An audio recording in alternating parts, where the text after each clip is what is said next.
Rendons-nous à Diokoué pour parler de lutte contre la fuite du cacao vers les pays limitrophes. La centrale syndicale a offert des motos à ses délégués pour dénoncer, alerter, voire même exposer ces trafiquants de cacao présents dans l'ouest de la Côte d'Ivoire. Ce sont 7 motos qui ont été remis pour cette première phase. Théodore Kanga. Ils sont venus de Tabou, Touleplu, Sipilou, Danané et plusieurs autres localités de l'Ouest, ces planteurs délégués de la centrale syndicale agricole qui luttent sans moyens contre le trafic du cacao vers les pays frontaliers à la Côte d'Ivoire.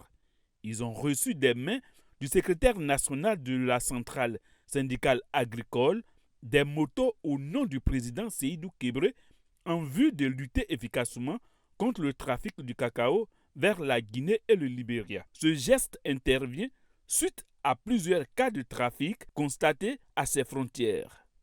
Au niveau de Sipilou, le trafic est trop fort là-bas. Là-bas, le café cacao rentre en Guinée en désordre. Là-bas, il y a des pistes qui sont partout.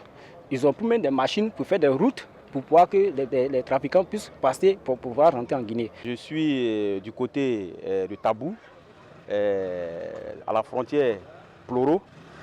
Vu ce qui se passe au niveau du trafic, c'est compte tenu des prix qu'on donne aux opérateurs et la marge qui est de 80 francs. Bon, je pense que c'est à ce niveau-là que les gens en profitent pour acheminer le cacao vers le Libéria qui a un prix un peu élevé que chez nous ici. Selon le secrétaire général de la centrale syndicale agricole, la dotation des délégués de l'Ouest en moto répond à un objectif clair.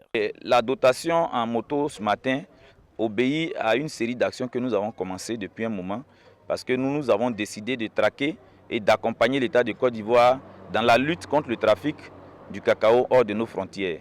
Alors de San Pedro jusqu'à la frontière en Guinée et autres, toute la frontière, commencer de San Pedro jusqu'à de l'autre côté en haut, par la Guinée, nous avons des agents, nous avons des planteurs, nous avons tous nos délégués, nous avons des membres de la centrale syndicale agricole qui sont sur cette ligne-là pour pouvoir dénoncer, pour pouvoir alerter, pour pouvoir exposer ces trafiquants-là qui utilisent les pistes, qui utilisent les voies rurales, les voies détournées pour faire échapper le cacao hors de notre territoire.